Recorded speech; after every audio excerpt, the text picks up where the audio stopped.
Respiré hondo antes de tocar el timbre. El aire de la noche era frío, pero no tanto como el presentimiento que se instalaba en mi pecho. Sabía, con esa certeza inexplicable que a veces nos asalta, que algo no estaba bien, que detrás de esa puerta no solo me esperaba una cena, sino una prueba. Me llamo Daniela. Mi historia con Luis, mi esposo desde hace 5 años, comenzó como un cliché de película romántica. Nos conocimos en la oficina, un espacio gris que de repente se llenó de color.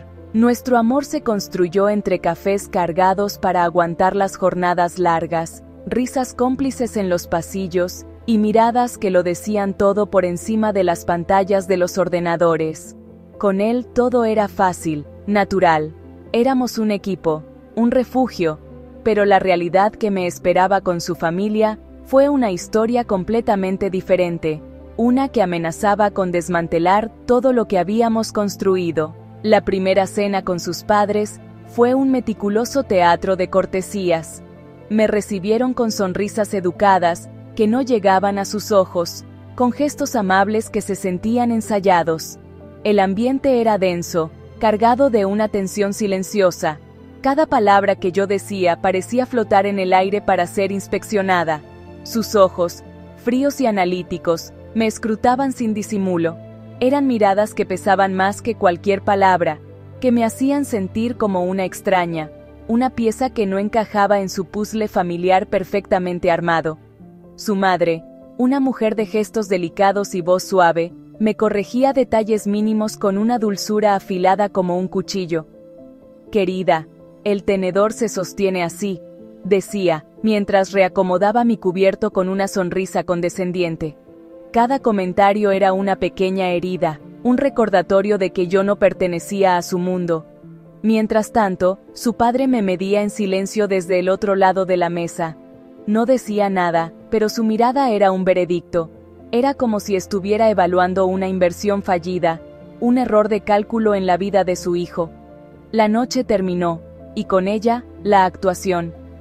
Al despedirnos en la puerta, mientras Luis buscaba las llaves del coche, su madre se me acercó. No me miró directamente a los ojos, su vista estaba fija en algún punto por encima de mi hombro. Y entonces, con un murmullo casi inaudible pero cargado de veneno, soltó la frase que se convertiría en la banda sonora de mi matrimonio. «Podrías haber elegido mejor». Se refería a su propio hijo, pero el mensaje era para mí. Yo era la que no estaba a la altura. A pesar de esa primera estocada, no me rendí. Creía, con la inocencia de quien ama, que el tiempo y el esfuerzo podrían derribar esos muros. Intenté ganarme su cariño con una paciencia infinita. Me ofrecía a ayudar en la cocina en cada reunión, siguiendo sus recetas al pie de la letra, solo para que ella añadiera un ingrediente secreto al final, para arreglarlo. Cociné, ayudé, escuché sus largas historias sobre la familia, esperando encontrar un punto de conexión, pero la aceptación nunca llegó. Mis esfuerzos eran invisibles, mis gestos de afecto ignorados. Pronto, la indiferencia dio paso a una campaña de mejora. Empezaron los consejos que en realidad eran críticas disfrazadas. Mi tono de voz era demasiado alto, mi ropa poco adecuada para una mujer casada, mi manera de reír, demasiado escandalosa. Cada aspecto de mi personalidad era puesto bajo un microscopio y juzgado como deficiente. Me sentía constantemente observada, evaluada y desaprobada. Luego vinieron las comparaciones, el arma más cruel de todas. Las esposas de verdad saben cómo llevar una casa, decía mi suegra, mientras pasaba un dedo por un mueble buscando polvo inexistente, y la daga más profunda. Deberías aprender a cocinar como su ex. A Luis le encantaba su pastel de 3 leches. Cada frase era una comparación explícita que me gritaba que yo no era suficiente, que había un estándar que nunca alcanzaría. Eran palabras que cortaban justo donde más dolía, en la seguridad de mi relación con Luis. Cuando buscaba refugio en Luis, cuando le contaba con lágrimas en los ojos cómo me sentía, su respuesta era siempre la misma. Un bálsamo que en realidad era veneno. No les hagas caso, mi amor. Así son ellos. Lo decía para calmarme, para evitar un conflicto mayor, pero sus palabras minimizaban mi dolor. Me pedía que yo me adaptara, que yo entendiera, que yo cediera. Y yo, por amor, por no querer ser un problema, asentía. Pero por dentro, cada vez que él decía, así son, algo en mí se rompía un poco más. Mi santuario se convirtió en la cocina, tarde en la noche. Lloraba en silencio lavando los platos, con la mirada perdida en la ventana, viendo mi propio reflejo distorsionado por las gotas de lluvia. El sonido del agua corriendo era el único que podía ahogar mis sollozos. Era mi momento de desahogo, el único lugar donde podía permitirme ser vulnerable, sin que nadie me juzgara, sin que nadie me dijera que estaba exagerando. Me sentía profundamente sola. El punto de quiebre llegó en mi cumpleaños. A pesar de todo, una parte de mí albergaba la tonta esperanza de que ese día sería diferente. Quizás un gesto amable, una tregua. Luis organizó una pequeña reunión familiar. Llegó el momento de los regalos. Sus padres me entregaron una caja envuelta con esmero.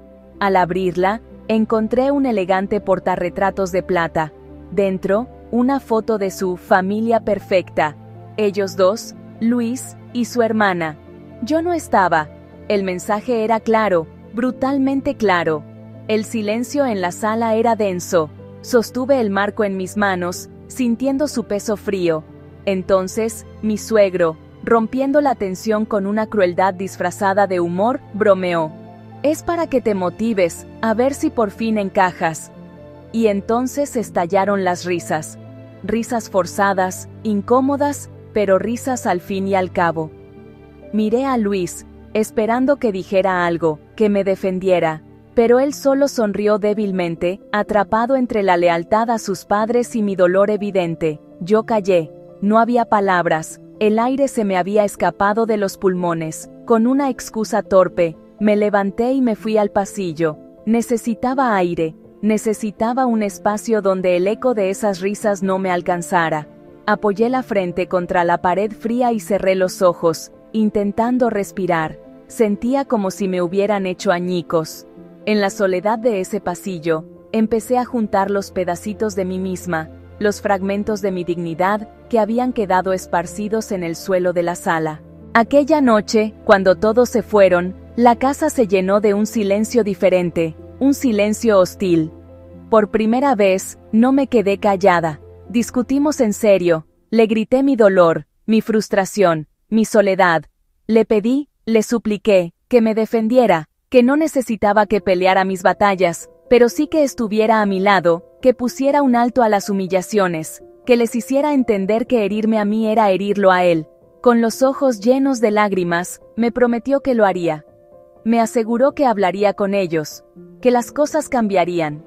Le creí, o quise creerle. Esa noche dormimos dándonos la espalda. Un abismo de sábanas y promesas rotas entre nosotros. Pero nada cambió. La dinámica siguió igual, quizás peor, porque ahora a la crueldad se sumaba mi decepción. Envalentonada por la inacción de Luis, su madre intensificó su control. Ya no eran solo consejos. Empezó a decidir qué cocinaba en mi propia casa cuando venían de visita, trayendo sus propios ingredientes. Opinaba sobre cómo me vestía, llegando a reajustar mi blusa o mi collar con un gesto de desaprobación. Me corregía las palabras que debía usar, como si yo fuera una niña a la que había que educar. El golpe final llegó una tarde, mientras lavábamos los platos juntas después de una comida familiar. El resto estaba en la sala. En la falsa intimidad de la cocina, se acercó a mí y me susurró al oído, con una voz gélida que me heló la sangre. Tú no le das lo que él necesita. Nunca serás suficiente para mi hijo. No durarán mucho. Fue una declaración de guerra, una sentencia. Esa noche, la rabia y el dolor se mezclaron en un cóctel tóxico. Ya no había un lugar seguro para llorar. Me senté junto a la ventana, viendo las luces de la ciudad, sintiéndome la persona más sola del mundo. Lloré hasta que los sollozos se convirtieron en espasmos secos, hasta quedarme sin aire, hasta que el dolor se transformó en un vacío helado. Al día siguiente, con una calma extraña, Hice una maleta pequeña. No era una huida, era un acto de supervivencia. Le dejé una nota a Luis, simple y directa. Necesito espacio para respirar. Y me fui a casa de mi hermana. Necesitaba un lugar donde el aire no estuviera viciado de críticas y desprecio. Un lugar donde pudiera volver a escuchar mi propia voz. Esas semanas separada, en el silencio y la calidez del hogar de mi hermana, me dieron una claridad que no había tenido en años. Empecé a escribir un diario, a volcar en el papel todo el dolor y la confusión, y al leer mis propias palabras, lo vi claro. Yo había permitido que otros definieran mi valor, había entregado mi poder, esperando una aprobación que nunca iba a llegar. Me di cuenta de que el problema no era solo su crueldad, sino mi silencio y la pasividad de Luis. Una mañana, mientras el sol entraba por la ventana, cerré mi diario. Tomé una respiración profunda, y sentí cómo mis pulmones se llenaban no solo de aire, sino de una nueva determinación. Decidí que no volvería a tolerarlo. Se acabó. Ni una broma más a costa de mi dignidad. Ni una crítica más disfrazada de consejo. Mi paz mental no era negociable. Luis me buscó, desesperado. Nos sentamos a hablar, pero esta vez fue diferente. Yo no lloraba, no suplicaba. Hablaba con una calma firme que lo descolocó. Por primera vez, me escuchó de verdad. Admitió que sus padres se habían pasado de la raya, que su comportamiento era inaceptable, y confesó algo que lo humanizó ante mis ojos, que él también llevaba años cediendo ante su presión, asustado de decepcionarlos. Unos días después, fuimos a su casa. Yo esperé en el coche. Lo vi desde la distancia, parado en la puerta, enfrentándolos por primera vez. Vi cómo su cuerpo temblaba ligeramente, pero su voz se mantuvo firme. No sé exactamente qué les dijo, pero vi en su postura una fuerza que nunca antes había presenciado. Estaba reclamando su vida, y con ello, nuestro futuro. Volvimos a nuestro hogar, pero esta vez con límites claros e inquebrantables. La siguiente vez que los vimos, Luis me tomó de la mano y, mirándolos a los ojos, dijo con una calma rotunda: «Daniela es mi esposa y mi familia. El respeto hacia ella no es negociable. Mi vida es con ella, no con ustedes. Si no pueden aceptarlo, entonces no podremos vernos». El silencio que siguió fue atronador. Los ataques directos pararon. Las críticas cesaron. En su lugar, quedaron los silencios fríos, las miradas distantes en las reuniones familiares. Pero algo había cambiado dentro de mí. Esos silencios ya no me atravesaban el alma. Su frialdad ya no me congelaba. Me había puesto una armadura invisible, hecha de autoestima y del respaldo de mi esposo. Aprendí la lección más importante de mi vida. Su indiferencia o su desaprobación no definen mi valor. Mi valor no depende de la opinión de nadie más, reside dentro de mí, inalterable. Yo soy quien decide cuánto valgo, y elijo valer mucho. Hoy, sigo con Luis. Nuestra relación se transformó. Ya no somos dos individuos tratando de sobrevivir a una tormenta, sino un equipo sólido. Juntos construimos una vida donde el respeto es la norma fundamental, no una opción, donde el amor es un refugio seguro, no un campo de batalla, un amor que construye, que apoya, que no hiere. He dejado de mendigar afecto en desiertos emocionales. Ya no busco aprobación donde sé que no hay cariño. He aprendido a regar mi propio jardín, a cuidar de mis propias plantas, a encontrar la belleza y la paz en mi propio espacio, sin necesidad de validación externa. Con el tiempo, entendí algo profundo: quienes más critican, quienes más necesitan empequeñecer a otros para sentirse grandes, suelen ser las personas más vacías por dentro. Proyectan sus propias inseguridades y carencias. Ante esa revelación, yo elegí un camino diferente. Elegí llenarme de calma, de dignidad y, sobre todo, de una infinita paciencia conmigo misma. La lección fue dolorosa, pero clara como el agua. Amar no es aguantar humillaciones en silencio. Amar no es sacrificarse hasta desaparecer. El verdadero amor, empezando por el propio, es saber reconocer cuando algo te está destruyendo y tener el coraje de decir, hasta aquí, hoy camino en paz, con la cabeza en alto, ya no ando de puntillas por la vida, con miedo a molestar o a no ser suficiente.